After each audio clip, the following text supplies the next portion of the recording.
skills for everyone. Today, let us learn writing a good PhD research proposal. Everyone wants to do PhD, but they are not aware of how to write a good research proposal. So here, what is a good research proposal? So it is like it should be original, and when we are talking about a good research proposal, it needs to be worth doing. When we say it should be worth doing it, so it's a key feature of a research project is that something has never done before. One thing we have to consider, and similarly, when we are talking about this research proposal, we should not take somebody's ideas or somebody's project which is already existing in the field. If we take it, it is not worth doing. So that's what we have to do it. And one more thing, whenever we are thought of writing research proposal, we have to be very feasible and manageable. Okay, these two things we have to understand: feasible and manageable. And next one, while talking about this PhD research, right? It should we should able to complete the study. So once you start, it may be difficult. So that's what you must have an idea about how to go and how to complete and all that. That's also one of the aspect.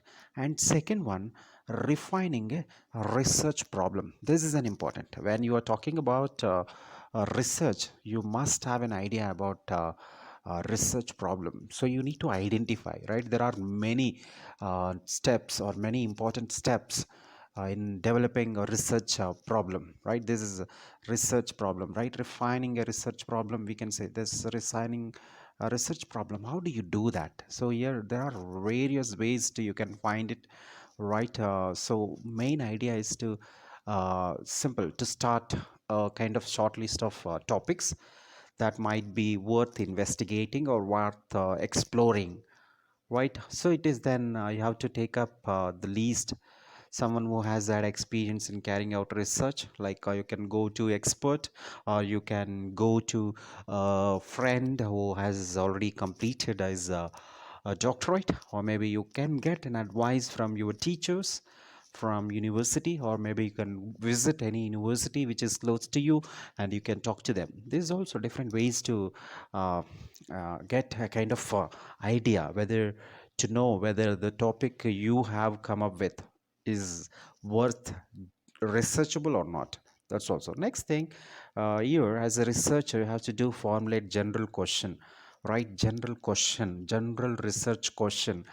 It would be like a problem. So how you are going to answer this, right? This may be after that, but initially you must have a kind of question. So we can say this is a kind of research problem. So you must have a research problem to continue your research proposal. So for this, you may identify by reading broadly and widely to find a subject and which you are interested or passionate. So even you may immerse yourself in the literature. So you may visit library, or you can read the abstracts of other recent theses which are unpublished, or maybe dissertations. Even you can search in Google to get idea, right? Narrow your focus. Maybe you can narrow your focus to a single question. While once you get a topic, then you can think of narrowing down the single question, right? This may be like you can say be disciplined, because don't go out of the context, maybe out of the area. You must be very specific, and don't go over ambitious. So yeah, and one more thing, so you must prepare to change, right? This is here. So my topic is this, I want to go with this. No, you must ready to modify, right? Maybe if the research may require to change your question, then you should modify your research question. And also you must able to answer the question, right? Why am I doing this research project, or why we are doing this research problem. So then you must have a kind of answer to you, right? If you have an answer, then you can go about it. And next, read up to the date materials. So you just be ensure that you just try to read the latest, ensure, right, that your idea is accomplishable or achievable. And also, here no one else has done or doing it, right? So that's what you have to update. Because for example, you have taken one topic, you have chosen one topic, and you thought of doing it, but maybe someone already selected it and somebody is working on it. Then what is the new point in doing the same? So that's what you have to update. You have to read the update material, so that you know what's happening in your specialized or selected or chosen area, so that also you know. And next, work through the implications, right? Maybe once you start working with your research problem, there may be, maybe there is a possibility of getting an implications. So it may give, right, what are the existing materials available, or what are the ideas which are is it is based on. You may check the logic, or what are the methodology they used, and what methodology you are going to use, and all that. You may get an idea doing, right? This condense your research question. If you have any specific, you may send condense this research problem into two sentences, right? There's also an important, right? It's write it down.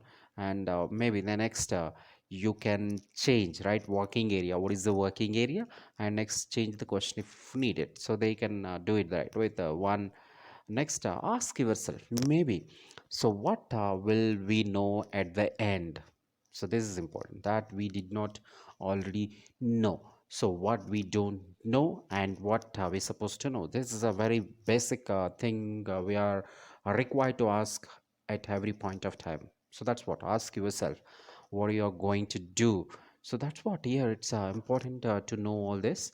And next, choosing a research area. This is also an important area, right? This when you are selecting a topic, maybe when you are selecting a research area. For example, you have taken one, like for example, when it's come to English language teaching, so right, in English language teaching or English language education or maybe English literature. So then, first thing, choosing a topic. This is an important, right? Maybe like for example, I'm just using a term, but don't fix to that. Communicative language teaching in India, or maybe communicative language teaching in Telangana. Maybe this is a broad one, but you have an idea. But once you select, maybe task-based language learning, task-based language teaching in the context of Telangana or Andhra Pradesh, or maybe you can say Madhya Pradesh. This is the one, right? Here, just having an idea, right? This is choosing a topic. And next, choosing a question. So, for example, already we have given that communicative language teaching in Telangana. So, based on that, right, choosing a question here, communicative language teaching in universities.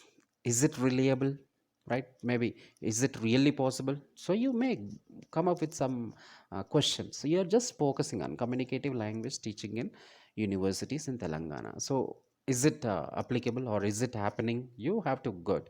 Next, the place of listening in the communicative classroom. This is a light, right? This is a communicative classroom. So focusing on the question.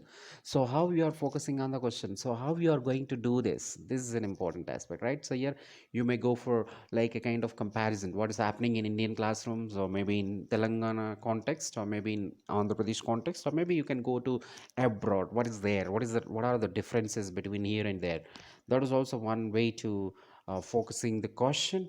And next, narrowing the focus of the question. This is also important. Like here, maybe you can go listening in ESL course books, right? Maybe in ESL, English as a second language, in course books, maybe that you are refining it, narrowing the focus of the question, right? You're focusing the question and narrowing the focusing of the question.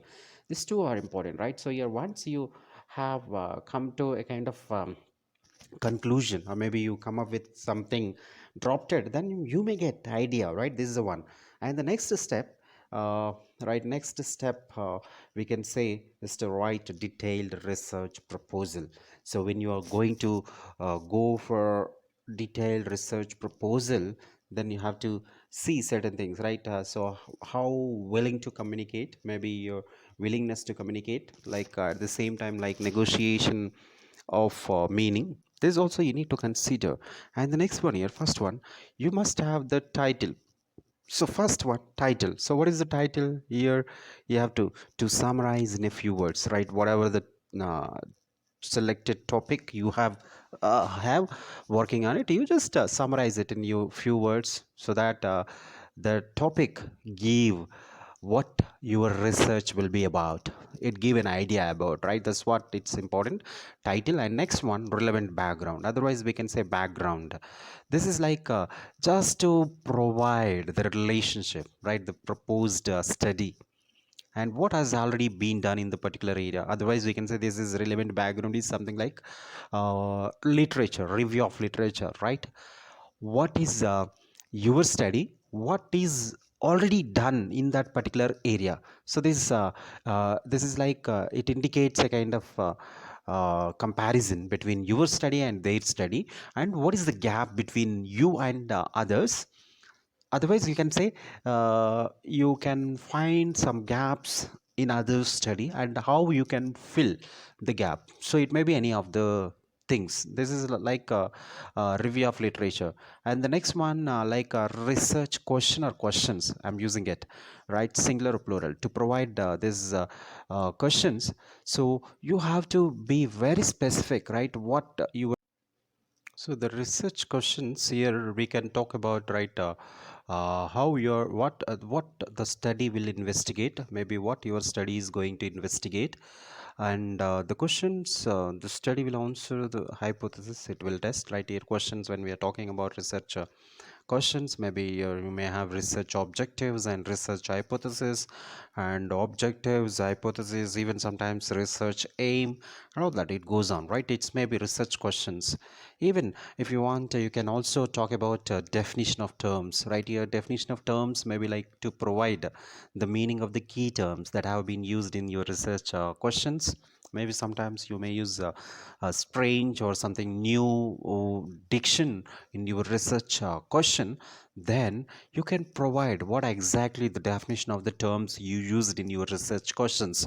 So it gives a kind of idea to the readers. That's also an important. And next one, research methodology. So here too, this is a research methodology provides an idea like what is the research approach you will be employing in the study, and how you are going to collect the data, and how you are going to analyze the data.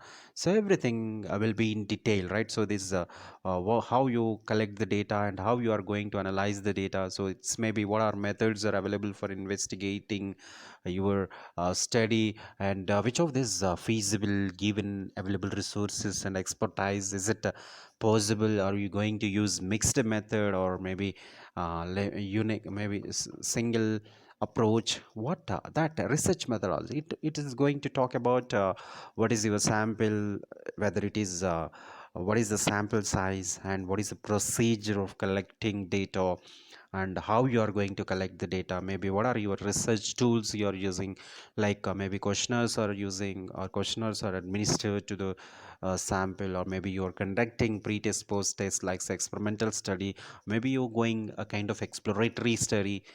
And what exactly you would like to do? Maybe you're going observations, or any special tools, research tools you are using. So you have to talk about all this in research methodology and how you are going to use them effectively. That is also part of methodology. You have to talk about all this. And next, even you can also can talk about these problems and limitations. So when you are thought of doing a kind of research proposal, so you may come across certain limitations, right? You have certain limitations. In that case, you can also talk about the problems, right? While executing your plan, there may be possible or anticipated problems, limitations, right? So maybe if you come across, you may highlight them. That was also one way to do it. And next one, significance of the research. This is also like to say, right, why you are conducting this, maybe what is the contribution to the field of your domain. Maybe you're doing it, so what is the use, or maybe why the study should be carried out. So what are the benefits, or maybe what is your contribution to the existing knowledge. So that you need to talk about in the significance of the research. Even you can also talk about certain things, like you would like to provide the framework, right? Timeline or time framework. So how much time do you require to complete this particular study, particular research proposal? Maybe it's for 2 years or 3 years or 4 years or 5 years. Right. So here you can also provide timeline, right? How much time you require to complete your research, PhD research, in case if you have given admission. And next, references. This is like you need to provide detailed references and bibliographies, right? That support your thesis or your proposal, right? Proposal here, not thesis. Maybe what is the research proposal? You are writing the research proposal, so you need to mention what are the works you consulted or you approached. Maybe you visit library, or maybe you google certain websites, or maybe you approach somebody and you consult certain resources. You need to cite all here in the references section, maybe which you used for this writing research proposal. That's also you can provide. And also, if you have carried out any pilot study before this, before arriving to the problem, research problem, have you done any kind of uh, action research or something like that? So that also you can provide in the like appendix column, right? So just example material, right? Maybe you are using, maybe you're going to adopt that as part of the study, or whatever that. So you need to, you can also provide that also. Even if any possibility, even a kind of sample study also you can provide. Write this simple, what are the things you have done and how you come to conclusion, all that you can come to this, right? So yeah, the main, actually this purpose of this video is to simple provide how to write a PhD research topic for an interview. So after that, maybe that's again different steps, but the thing is to get an idea how to arrive to a research problem, and how to start writing objectives and research questions, and how to make your research proposal catchy and attractive, and it wins the uh, there's a panel or interview board members uh, your side, right? They may offer you a seat at PhD level or maybe master's level. Thank you for watching. Subscribe Communication Skills for Everyone for more academic and educational videos.